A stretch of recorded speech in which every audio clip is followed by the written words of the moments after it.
Norman, once just a typist, now lies beneath the wreckage of Fury, a lone survivor in a war he was never meant to fight, surrounded by the bodies of his fallen brothers.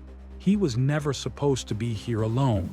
Just hours ago, they stood together, 5 men against an army.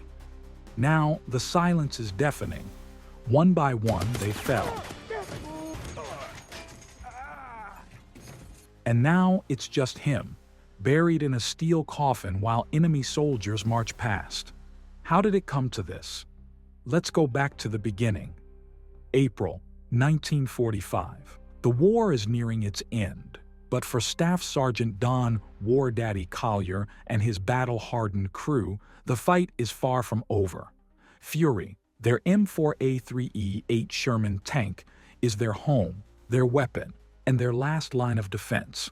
But when a young recruit, Norman Ellison, is thrown into their ranks, the already brutal war becomes even deadlier. Norman isn't a soldier. He's a typist, drafted into a war he isn't ready for. When he hesitates to pull the trigger, it costs lives. War Daddy takes matters into his own hands, forcing Norman to execute a captive German soldier. A moment that will change him forever. War isn't just about killing, it's about survival. Ceasefire, target destroyed. In a quiet German town, War Daddy and Norman find a rare moment of peace with 2 local women. Laughter, warmth, even love. But war doesn't allow happiness to last.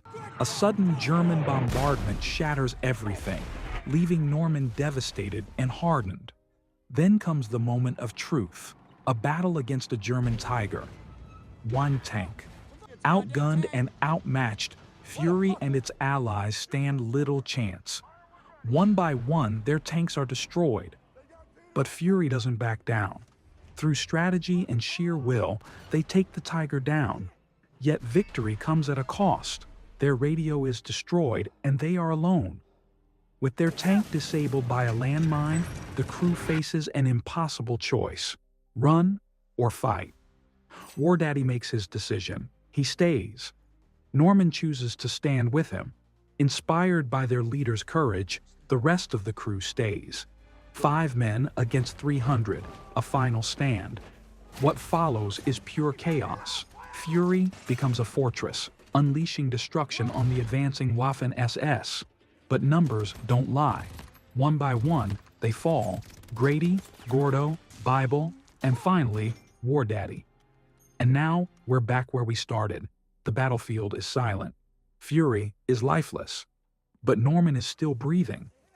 A young German soldier sees him and lets him live. Norman escapes, but the war has changed him forever. Fury isn't just a war movie. It's a story of brotherhood, sacrifice, and the brutality of combat. No one walks away unscathed. Thanks for watching. If you enjoyed this, hit subscribe and tap the bell icon so you don't miss our next video. See you next time.